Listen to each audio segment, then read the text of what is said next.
Selamat datang di Beetle Channel, semoga kita bahagia. Jangan lupa subscribe, like, komen dan share agar channel ini semakin berkembang. Terima kasih. Novel jenius luar biasa. Bab 881 undangan, Bos, Tuan Soros, ingin bertemu denganmu. Ralph menelepon. Siapa? Soros yang mana? Feng Yu terkejut. Mungkinkah Soros yang dia kenal? George Soros, dari Soros Fund Management. Bos Quantum Fund. Hah? Ini benar-benar dia. Mengapa spekulan keuangan ini mencari saya? Orang ini adalah Taipan Super dan lebih menakutkan daripada Taipan lainnya. Dalam kehidupan Feng Yu sebelumnya, dia adalah orang yang mempelopori krisis keuangan Asia, dan dia juga orang yang telah dipersiapkan Feng Yu untuk dihadapi. Karena Soros ingin bertemu Feng Yu juga tertarik untuk melihat apa yang ingin dia katakan. Oke, aku akan kembali ke New York besok. Bantu aku membuat janji dengannya. Feng Yu berdiri dari sofa dan berjalan menuju meja makan. Setelah makan malam, Feng Yu meminta maaf kepada Lina. Aku harus kembali ke New York dan tidak bisa menemanimu pulang. Lina menunjukkan sedikit kekecewaan, tapi dia masih tersenyum. Tidak apa-apa. Pekerjaanmu lebih penting. Aku bisa kembali sendiri. Aku akan meminta Mei Zigang untuk mengirimmu kembali. Saya akan kembali setelah saya menyelesaikan pekerjaan saya. Feng Yu memberi Lina ciuman di dahinya. Feng Yu berjalan keluar dari bandara New York, dan sopirnya sudah menunggunya di sana. Setelah masuk ke mobil, dia bertanya kepada Ralph, yang duduk di kursi penumpang depan. Jam berapa janjinya? Ini janji makan malam. Kamu masih punya waktu 2 jam untuk istirahat, jawab Ralph. Oke. Feng Yu memejamkan mata dan memikirkan janjinya dengan Soros. Orang ini bisa dikatakan sebagai fund manager terbaik dunia, dan kekayaannya masih menjadi misteri. Di permukaan, aset Soros hanya sekitar beberapa miliar USD. Namun dia hanya memiliki sekitar 1 miliar dolar Amerika Serikat, dia berhasil melakukan sesuatu yang mengejutkan dunia. Itu tahun 1992, Rabu Hitam Inggris. Soros telah berhasil membuat pounds menarik diri dari mekanisme nilai tukar Eropa, dan dana kuantumnya menghasilkan sekitar 2 miliar dolar Amerika Serikat. Beberapa mengatakan bahwa dia menghasilkan setidaknya 600 hingga 700 juta, dan beberapa mengatakan dia mendapat untung lebih dari 1 miliar dolar Amerika Serikat. Lagi pula, dia membebankan komisi untuk mengelola investasi orang lain. Tidak ada yang benar-benar tahu berapa banyak yang dia hasilkan selama insiden itu. Dengan memanfaatkan dana lindung nilai dapat menggunakan beberapa ratus juta untuk melakukan perdagangan senilai beberapa miliar USD. Saat ini, Quantum Fund Soros memiliki lebih dari 6 miliar dolar Amerika Serikat, dan karena itu ia dapat mengendalikan pasar keuangan. Tentu saja, beberapa miliar USD mungkin tampak banyak, tetapi itu tidak akan berdampak apapun di negara manapun. Tapi dana lindung nilai Soros mencakup investasi orang lain, dan dia bisa mendapatkan pinjaman dari investornya. Ada juga spekulan lain yang mengikuti investasinya. Dengan banyaknya lembaga keuangan dan pengelola dana yang berkumpul, mereka menjadi kekuatan yang harus diperhitungkan. Namun yang menarik adalah selain dikenal sebagai spekulan keuangan, ia juga merupakan penyumbang amal terbesar dunia. Dia telah menyumbangkan lebih banyak uang daripada Warren Buffett, Bill Gates, Paul Allen, Dell. Soros memiliki lusinan yayasan amal di seluruh dunia. Beberapa orang mengatakan dia menggunakan yayasannya untuk mendapatkan informasi dari pemerintah negara itu. Setiap kali ada perubahan dalam pemerintahan negara itu, dia akan mengambil kesempatan untuk menghasilkan uang. Tidak peduli apa yang orang lain katakan tentang Soros, dia tetaplah manajer dana paling sukses di dunia. Sekitar jam 7 malam, Feng Yu memasuki sebuah restoran. Restoran ini tidak terbuka untuk umum karena Soros telah memesan seluruh restoran. Percakapan Soros dengan Feng Yu tidak dapat didengar oleh orang lain. Feng, senang bertemu denganmu. Soros berdiri dan menawarkan jabat tangan. Senang bertemu dengan kamu juga. Feng Yu menjabat tangan Soros dan duduk. Dia melambai kepada pengawalnya untuk bergerak lebih jauh. Soros berusia 60-an atau 70-an sekarang. Rambutnya putih semua, tapi matanya tajam dan percaya diri. Mungkin sifat ini adalah sifat dari semua pengusaha Yahudi. Feng, bolehkah aku memberi tahumu ini? Anda bisa memanggil saya Soros. Tentu. Saya penasaran. Kenapa kau mentraktirku makan malam? Feng Yu menyilangkan tangannya dan beristirahat di atas meja. Itu dianggap tidak sopan, tapi Soros tidak keberatan. Feng, kurasa aku tidak perlu memperkenalkan diri. Tentu saja, Anda juga tidak perlu memberitahu saya tentang diri Anda. Anda adalah pemegang saham Microsoft terbesar ketiga, pemilik Empire State Building, Boswin and Rain, dan memiliki banyak investasi di China. Saya ingin berteman dengan Anda terlepas dari banyak identitas yang Anda miliki. Terutama, Anda suka berinvestasi di saham dan produk keuangan lainnya. Ini juga sesuatu yang saya suka. Soros tertawa. Feng Yu mengerutkan kening. Dia ingin aku berinvestasi dengannya. Sekarang tahun 1997, dan Feng Yu tahu apa yang akan Soros investasikan. Dari apa yang kamu katakan, kamu pasti memiliki beberapa peluang investasi yang bagus dan ingin mengikatku, kan? Feng Yu bertanya. Feng, apakah kamu memperdagangkan mata uang? Saya menukarkan beberapa yen, rubel di masa lalu, dan juga menukar pound tahun itu. Feng Yu memandang Soros. Soros tersenyum. Dia tahu orang di depannya juga suka berspekulasi, dan mereka memiliki topik yang sama sekarang.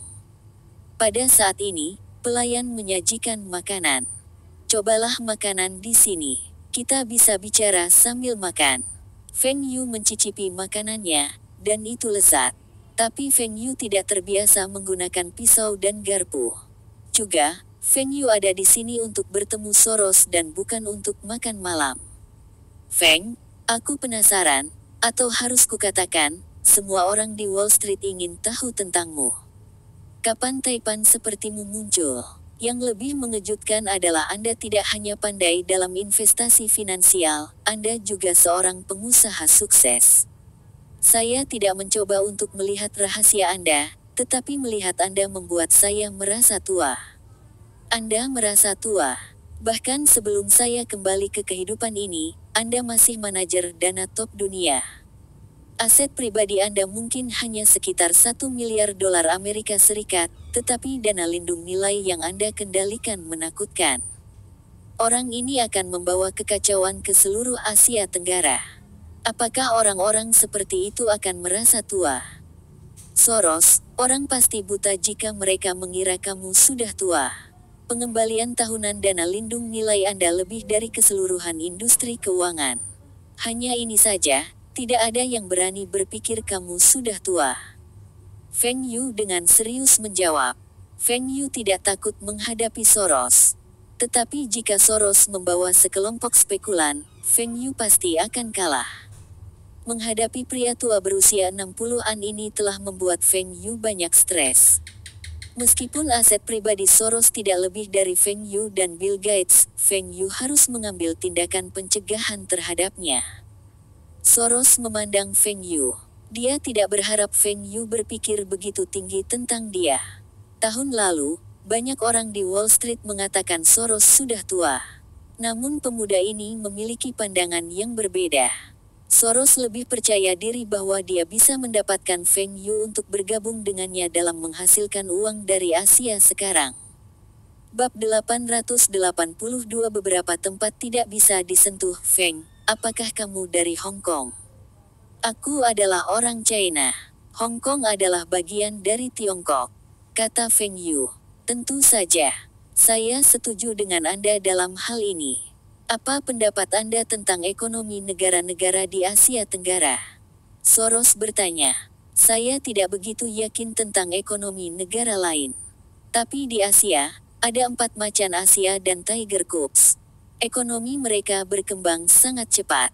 Apakah menurut Anda ada celah di ekonomi negara-negara itu? Soros meletakkan pisau dan garpunya. Kenapa kamu bertanya? Apakah Anda berpikir untuk menghasilkan uang dari negara-negara itu? Feng Yu bertanya. Soros, yang memegang gelas anggurnya, bergetar.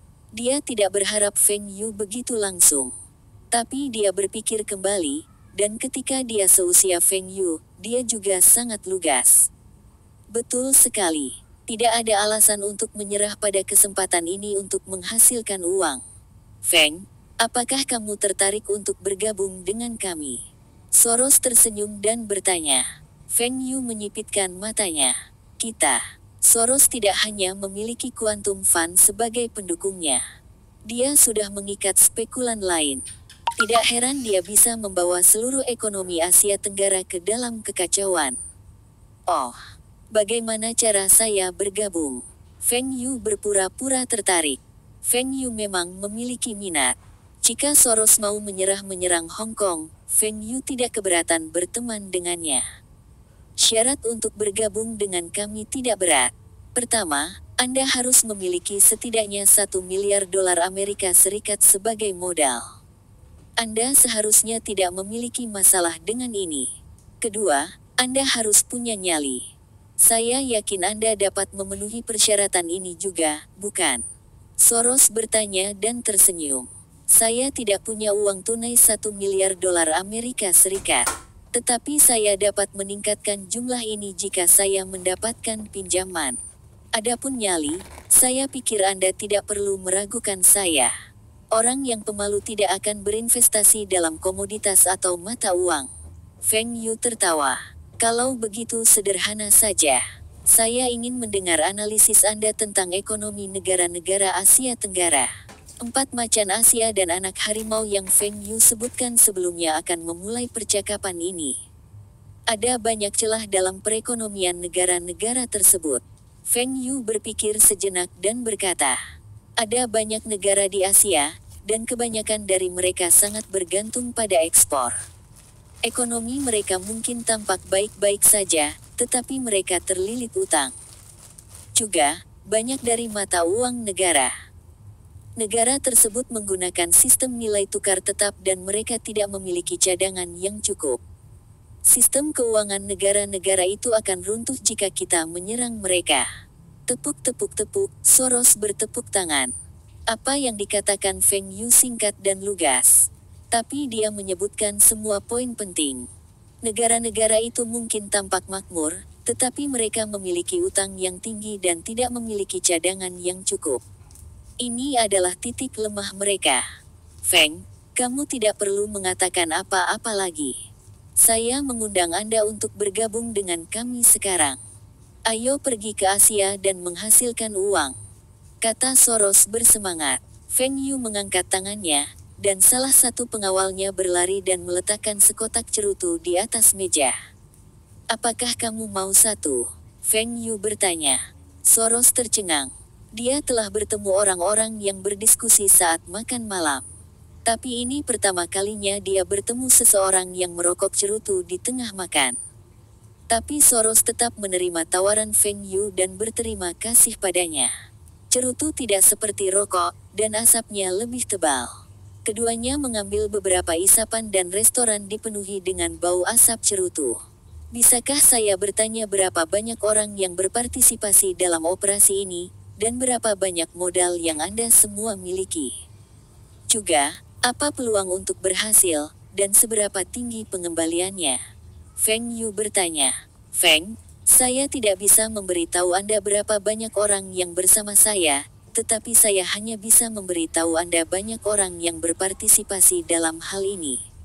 Kami memiliki modal yang cukup untuk menyerang tidak hanya ekonomi satu negara.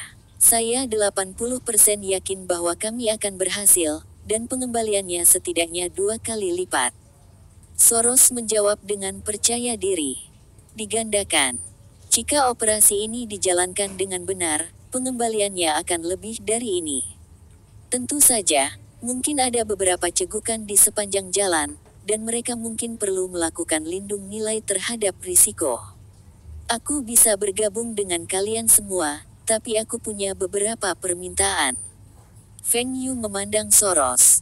Setiap orang memiliki permintaannya sendiri. Jika Feng Yu tidak memiliki permintaan apapun, Soros akan menganggapnya mencurigakan.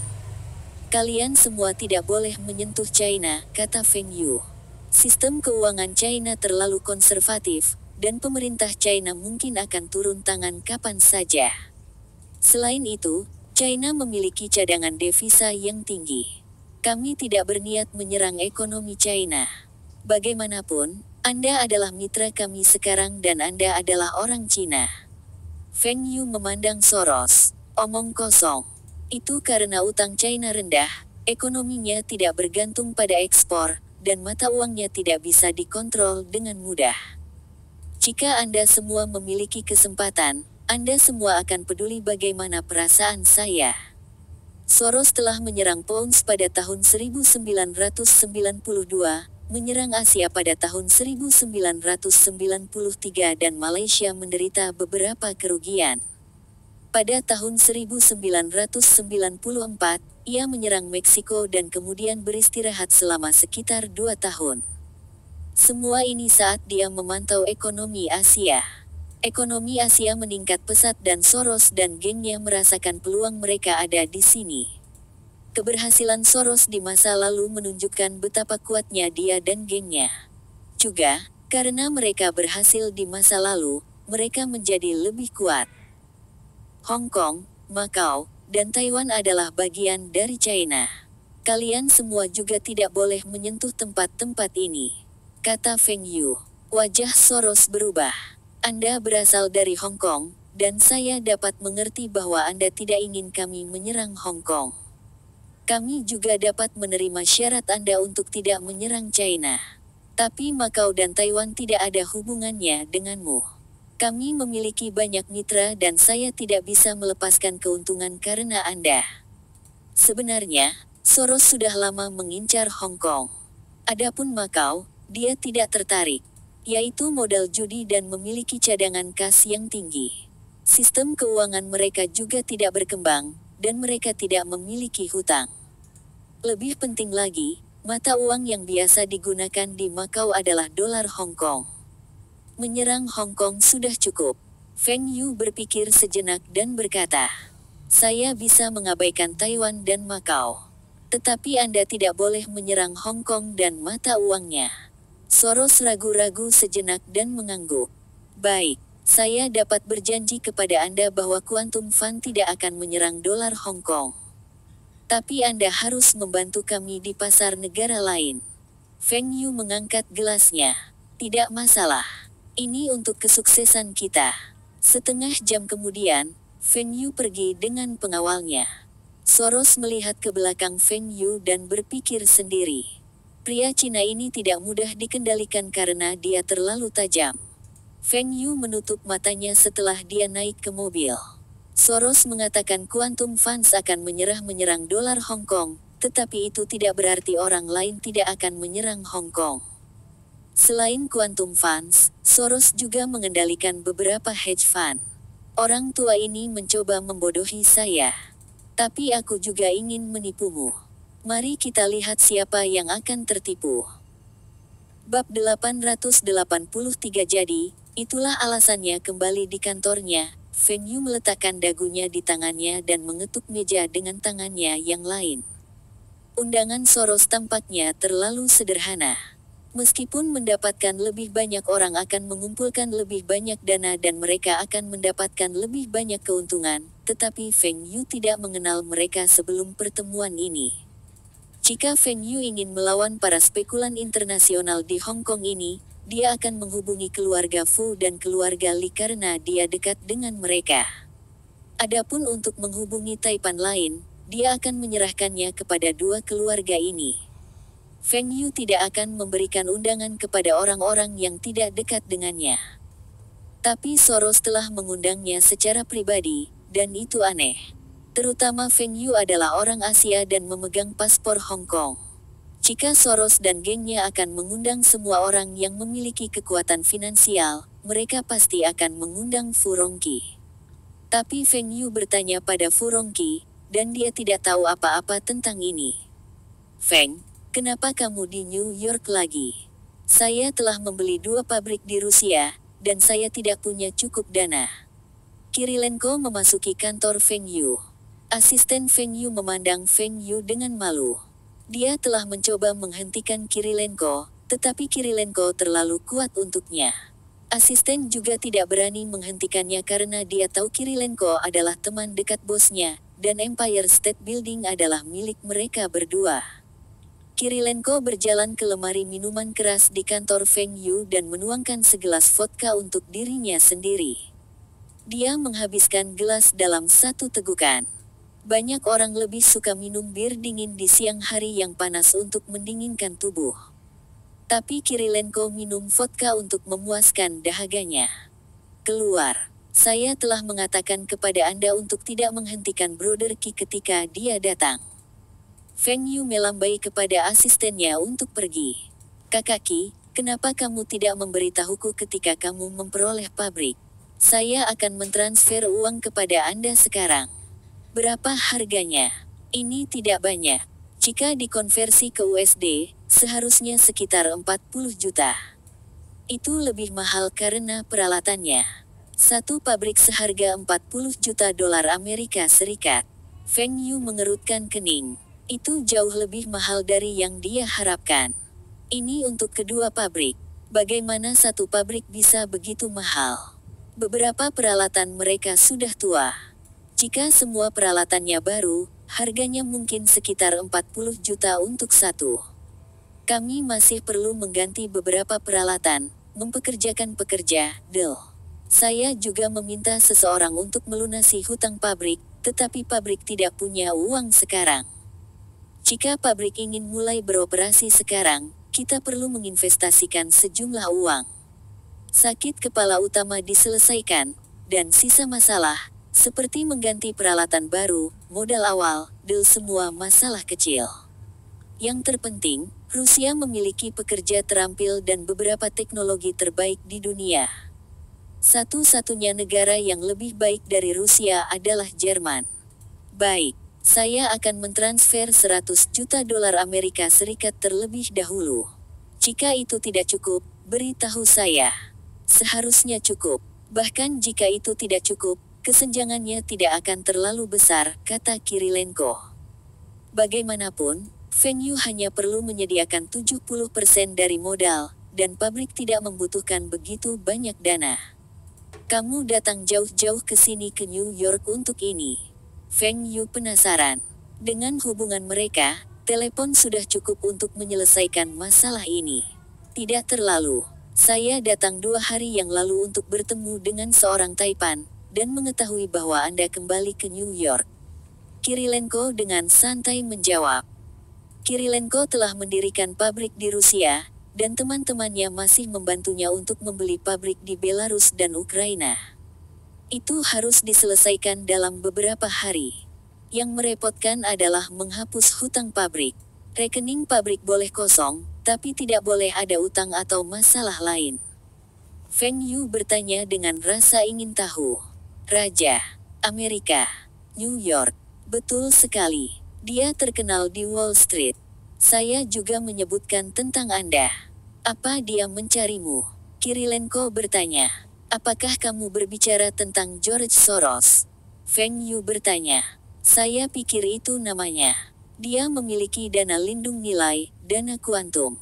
Dia juga memiliki dana yang dinamai menurut namanya.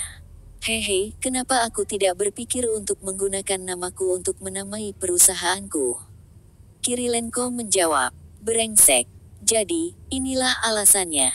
Soros telah mencari Kirilenko sebelum dia bertemu Feng Yu. Saudara Qi, apakah Anda ingat bahwa saya memberitahu Anda bahwa ada peluang untuk menghasilkan uang dari pasar keuangan tahun ini? Feng Yu mengerutkan kening. Aku ingat.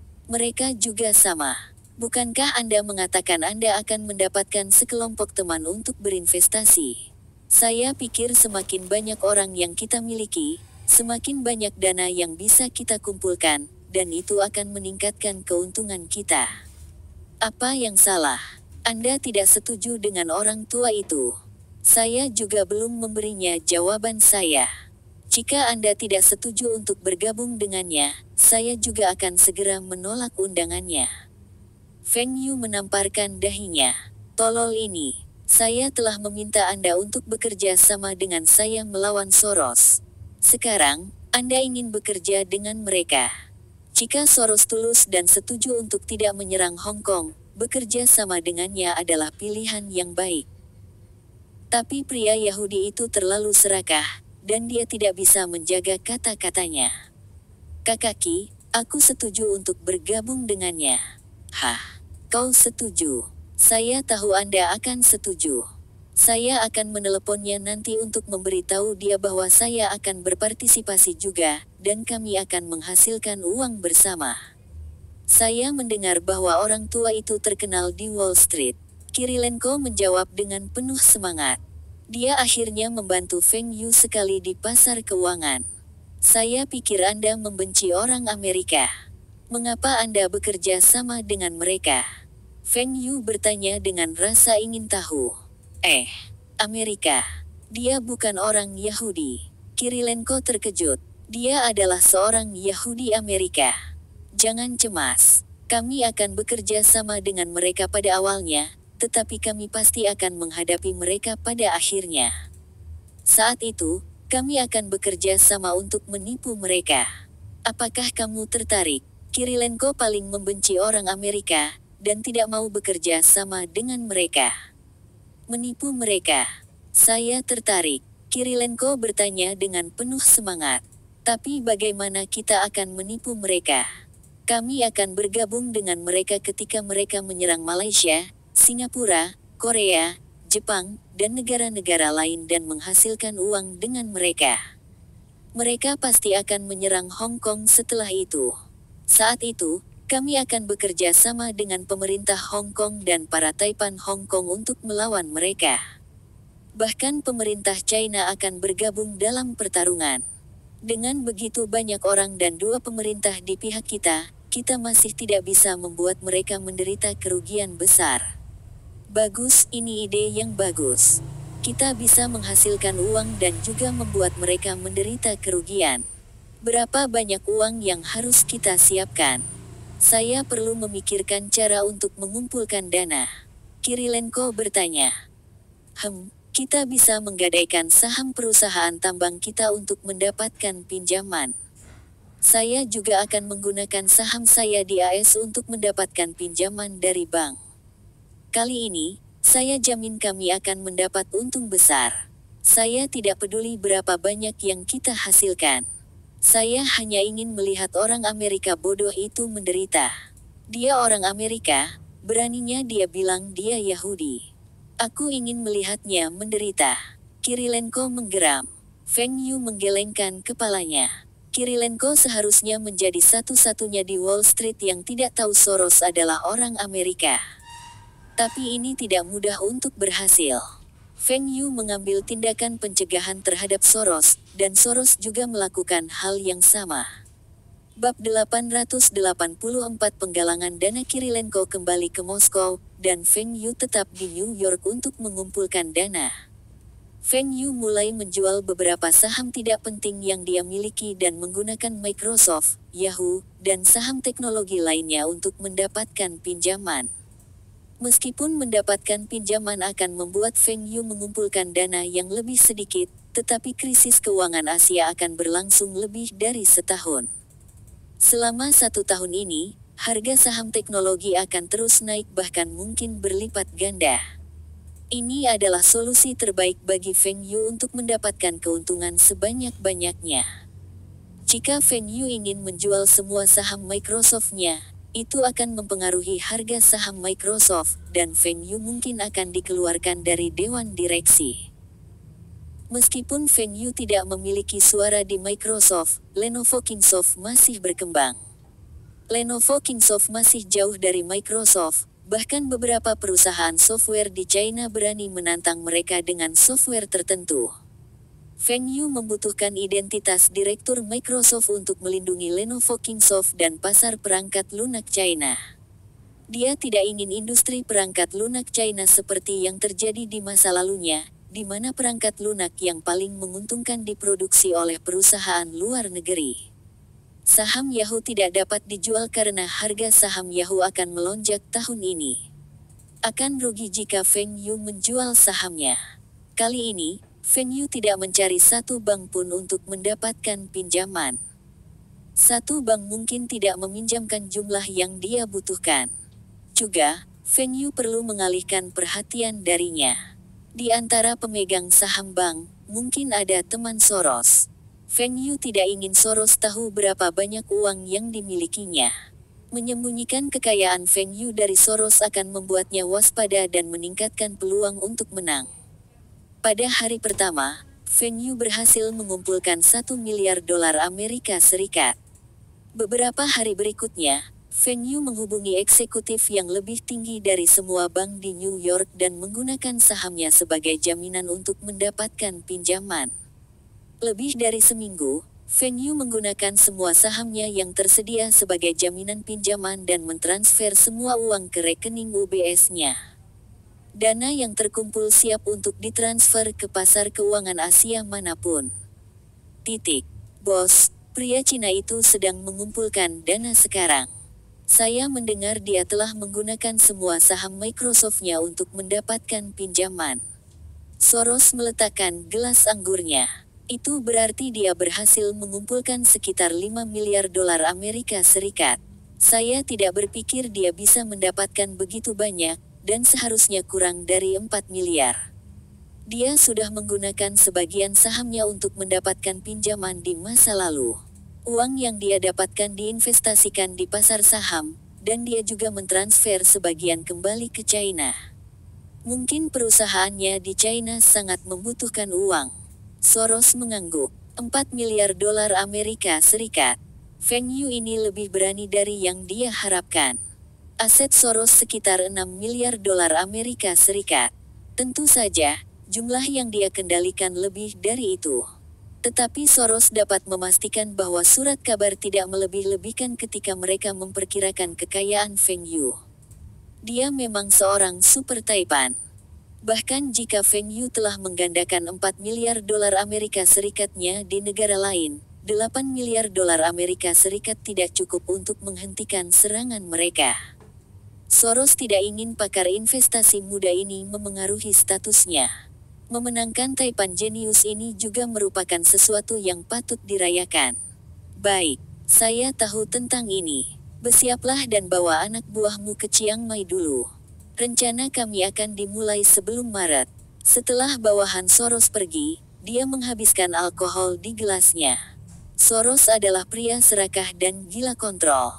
Semua lembaga keuangan dan Taipan yang dia hubungi harus mendengarkan perintahnya. Tapi Feng Yu ini dan orang Rusia itu, Kirilenko, bukanlah tipe orang yang mendengarkan perintah. Karena kalian semua menolak untuk mendengarkanku, jangan salahkan aku jika aku menjebak kalian semua setelah kita bekerja sama. Paman, Feng Yu mulai mengumpulkan dana. Haruskah kita bersiap-siap juga? Fu Gongzhang bertanya. Fu Rongqi melambaikan tangannya. Sebelum Hong Kong kembali ke China, para spekulan internasional itu tidak akan menargetkan Hong Kong dan HKD. Tidak perlu terburu-buru untuk mengumpulkan dana. Kita bisa menunggu sampai setelah tanggal 1 Juli. Feng Yu mengatakan Soros dan gengnya akan memulai operasi mereka sebelum Juli dan mungkin memulai persiapan mereka sekitar Maret atau April. Target pertama mereka adalah Thailand. Jika kami terlambat, kami mungkin tidak mendapatkan bagian dari keuntungan, kata Fu Guangzheng. Guangzheng, saya tahu Anda ingin mendapatkan bagian dari keuntungan. Tetapi Anda harus ingat bahwa jumlah yang kami gunakan lebih dari 70% dari total aset kami. Jika kita gagal, keluarga Fu akan menderita pukulan yang signifikan. Ya, kami masih memiliki bisnis, supermarket, tanah, dan perusahaan kami. Tetapi berapa banyak yang dapat diperoleh perusahaan-perusahaan ini?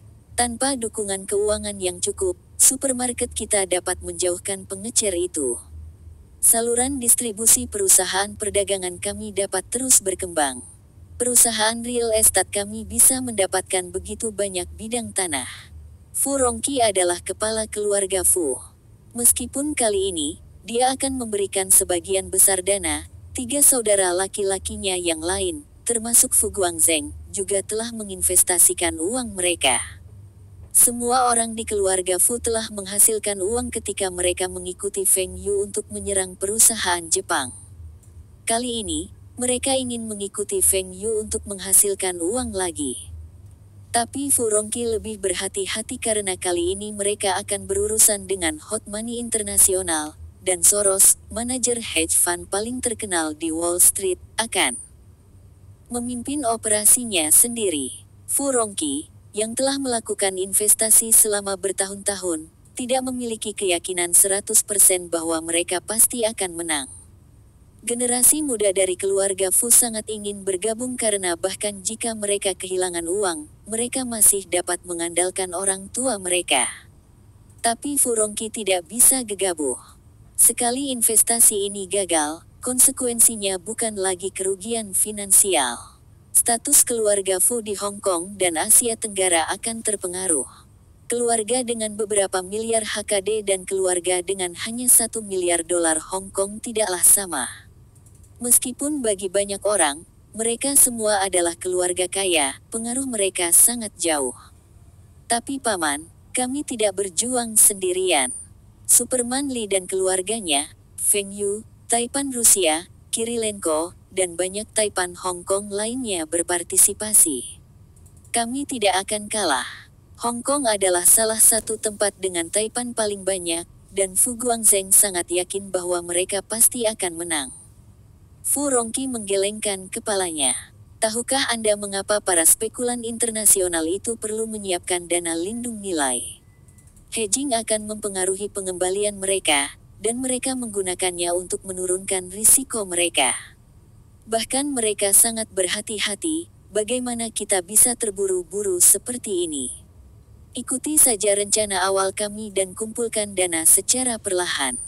Kami hanya harus siap sebelum Juli. Fu Guangzheng masih ingin mengatakan sesuatu, tetapi paman pertamanya mengusirnya. Meskipun dia merasa tidak senang dengan hal ini, dia tahu pamannya lebih berpengalaman dan berbakat dalam berinvestasi dibandingkan dengan dia. Tetapi yang tidak diketahui Fu Rongqi adalah Fu Guangzheng telah menggunakan semua saham perusahaannya sebagai jaminan untuk pinjaman bank dan menginvestasikan semuanya ke dalam akun investasi Win and Rain Consulting miliknya. Pamannya ingin aman, tapi dia ingin mendapatkan keuntungan sebanyak-banyaknya. Bab 885 Perhatian Atasan tanggal 1 Februari. Dalam beberapa hari lagi, itu akan menjadi tahun baru Imlek. Feng Yu masih belum kembali ke rumah dan saat ini di Shanghai, bertemu dengan para bankir dari bank asing tentang pinjaman. Sebenarnya, Feng Yu telah mengumpulkan lebih dari 5 miliar dolar Amerika Serikat di AS. Tapi Feng Yu tahu 5 miliar dolar Amerika Serikat tidak cukup, dan itu tidak seberapa dibandingkan dengan Quantum Fund Soros. Meskipun Quantum Fund sekarang kurang dari 1 miliar dolar Amerika Serikat, beberapa miliar akan disuntikkan ke dalamnya begitu Soros memulai rencananya. Jumlah yang dimiliki Feng Yu tidak sebanding dengannya. Tetapi Feng Yu masih mendapat dukungan dari para Taipan Hong Kong, pemerintah Hong Kong, dan pemerintah China. China mungkin tidak sekaya AS, tetapi pemerintah China cukup kuat untuk menghadapi sebagian Taipan AS. Ada banyak Taipan di AS, tetapi tidak semua dari mereka suka berinvestasi dalam dana lindung nilai. Misalnya, Feng Yu tahu Bill Gates, Paul Allen, Warren Buffett, dan beberapa lainnya tidak berinvestasi dalam dana lindung nilai. Bill Gates dan Paul Allen adalah generasi baru Taipan, dan Bill Gates adalah orang terkaya di dunia. Namun, keduanya belum memiliki pengalaman dalam berinvestasi dana. Warren Buffett memiliki dana sendiri, tetapi itu bukan dana lindung nilai. Di masa depan, Bill Gates akan menyiapkan dana amalnya sendiri, dan Warren Buffett akan menginvestasikan asetnya ke dalam dana amal Bill Gates. Feng Yu tidak tahu berapa banyak Taipan yang akan bergabung dengan Soros, tetapi dia tahu itu akan berbeda dari kehidupan sebelumnya karena Kirilenko dan dia. Soros pasti akan mengambil tindakan pencegahan terhadap mereka dan mengikat lebih banyak Taipan untuk mengumpulkan lebih banyak dana. Jika Kirilenko tidak merekomendasikan Feng Yu ke Soros, itu tidak akan terlalu rumit. Kakak Ki hanya berusaha membantu Feng Yu. Bekerja dengan Soros untuk menyerang negara-negara lain di Asia akan meningkatkan keuntungan mereka.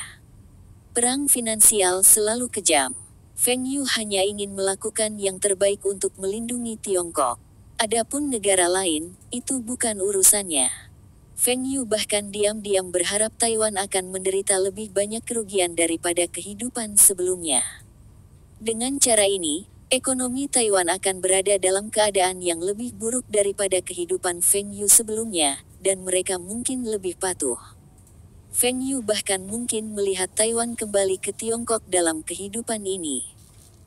Feng Yu juga senang melihat ekonomi Korea Selatan, Jepang, Malaysia, Indonesia dan negara-negara lain mengalami resesi karena negara-negara ini telah bergandengan tangan untuk menutup perdagangan China dalam hidupnya yang berharga. Negara-negara ini juga memiliki sengketa teritorial dengan Cina. Feng Yu tidak peduli apakah Tiongkok benar atau salah. Sebagai orang Cina, Cina pasti benar. Pemikirannya sempit dan tidak masuk akal. Manajer Feng, apa yang terjadi? Saya mendengar anak buah saya di perusahaan mengatakan Anda menggunakan saham perusahaan sebagai jaminan untuk pinjaman. Sung Qingxian bertanya dengan cemas ketika dia bertemu Feng Yu. Betul sekali. Apa yang salah? Jangan khawatir. Saya hanya mendapatkan pinjaman dan tidak menjual saham. Feng Yu tertawa. Jika Feng Yu menjual saham lehahannya, posisi Sung Qingxian sebagai ketua mungkin akan hilang. Manajer Feng, kamu juga perlu mendapatkan pinjaman. Sung Qingxian bertanya dengan rasa ingin tahu. Sejak hari dia bertemu Feng Yu, dia belum pernah mendengar bahwa Feng Yu kekurangan uang. Saya perlu mengumpulkan dana. Sekelompok kapitalis barat sedang bersiap untuk menyerang sistem keuangan Hong Kong setelah kembalinya Hong Kong. Saya mengumpulkan dana untuk membalas. Feng Yu menjelaskan. Sung Qingxian menjadi tenang.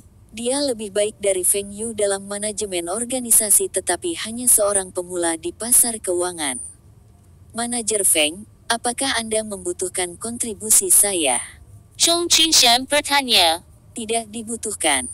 Jika saya membutuhkan bantuan Anda, saya akan berbicara kepada Anda semua. Feng Yu tersenyum dan berterima kasih padanya. Ada perbedaan antara mengelola perusahaan dan berinvestasi. Sung Qingxian mungkin tidak bisa menahan kegembiraan. Lalu mengapa Anda mendapatkan pinjaman dari bank asing? Sung Qingxian bertanya dengan rasa ingin tahu. Lebih mudah mendapatkan pinjaman dari bank domestik China, dan bunganya lebih rendah. Feng Yu bahkan mungkin mendapatkan jumlah yang lebih besar. Lebih jauh, lebih baik membiarkan bank-bank China mendapatkan bunga. Mengapa Feng Yu membiarkan bank-bank asing itu mendapatkan bunganya? Saya butuh rep. Bank China mungkin tidak membantu saya dalam hal ini. Baiklah, jangan khawatir tentang ini. Saya akan membayar kembali pinjaman dalam 2 tahun. Mungkin tidak akan lama. Tidak mudah mendapatkan pinjaman dalam USD dari Bank China, dan jumlah pinjaman Feng Yu terlalu tinggi. Pemimpin, saya menemukan sesuatu, dan saya pikir saya perlu melaporkannya kepada Anda. Direktur Fang berdiri di depan Iron Fist Su. Apa itu? Iron Fist Su meletakkan penanya dan menggosok dahinya. Dia telah menulis selama lebih dari 4 jam tanpa istirahat. Feng Yu telah menggunakan semua saham perusahaannya sebagai jaminan untuk pinjaman. Direktur Fang menjawab, dia harus pergi untuk membuat beberapa investasi. Apa masalahnya? Dia menggunakan koneksinya untuk mendapatkan pinjaman ilegal. Tinju besi Su bertanya. Jika tidak ada yang serius, Iron Fist Su hanya akan menutup satu mata. Sumbangan Feng Yu saja sudah cukup baginya untuk berpura-pura tidak melihat Feng Yu mendapatkan pinjaman yang lebih tinggi secara ilegal. Meskipun, sebagai gubernur Bank China, adalah tanggung jawabnya untuk menghentikan semua kegiatan ilegal ini. Tapi Feng Yu telah mendapatkan pinjaman dari bank asing dan menggunakan semua saham perusahaannya, termasuk perusahaan mesin Kota Bing, grup farmasi Kota Bing, grup LHH, Angin dan Hujan, Aiwa, Del. Jika mendapatkan pinjaman yang lebih tinggi, Direktur Fang tidak akan keberatan. Tapi bank-bank itu bukan Bank China. Apakah Feng Yu mentransfer asetnya keluar dari China? Tinju besi Zhu mengerutkan kening. Apa katamu? Semua pinjaman yang dia dapatkan dari bank asing dan menggunakan sebagian besar asetnya sebagai jaminan. Apakah Anda tahu kemana uang dari pinjaman itu mengalir? Saya meminta anak buah saya untuk menyelidiki. Semua uangnya masuk ke rekening bank Swiss-nya. Kami tidak bisa mendapatkan detail apapun dari Swiss Bank. Pihak berwenang China tidak dapat memeriksa rekening bank Swiss. Jika Feng Yu benar-benar memindahkan asetnya dari China, dia telah berhasil. Feng Yu masih memegang paspor Hong Kong, dan mudah baginya untuk bepergian ke luar China. Kamu benar-benar berpikir dia memindahkan asetnya? Iron Fist Zhu memandang Direktur Fang. Saya tidak percaya dia akan melakukan ini, tapi dia melakukannya. Ini juga aneh. Jika Feng Yu mendapatkan pinjaman untuk investasi, itu normal. Tapi dia tidak berinvestasi tetapi menyimpannya di bank. Bukan ini yang akan dia lakukan. Bunga dari bank jauh lebih rendah daripada bunga pinjaman. Dia kehilangan uang setiap hari. Iron Fist Zhu mengambil cangkir tehnya dan menyesapnya. Meskipun saya tidak bisa melihat melalui Feng Yu, saya tahu dia sangat patriotik. Patriotisme tidak bisa dipalsukan, dan mungkin dia punya kegunaan lain untuk uang ini, yang kita tidak tahu. Baik, panggil dia dan minta dia untuk mampir ke Beijing ketika dia punya waktu. Saya ingin berbicara dengannya. Hah? Direktur Fang, Perdana Menteri Zhu ingin bertemu dengan saya. Tapi hari ini adalah malam tahun baru Imlek. Oh, saya bisa pergi setelah tahun baru Imlek. Oke, saya akan pergi ke Beijing pada hari kelima tahun baru Imlek dan akan menelepon Anda ketika saya sampai. Baik, selamat tahun baru. Setelah menutup telepon, Feng Yu bertanya-tanya. Mengapa Iron Fist Zhu bertemu denganku lagi? Apakah karena Pak Tua? Catatan penerjemah, penulis ini menderita patriotisme buta seperti jutaan orang Tionghoa di Tiongkok. Bagaimanapun, ini adalah efek dari cuci otak PKC. Bersambung, terima kasih telah menyaksikan dan mendukung channel ini.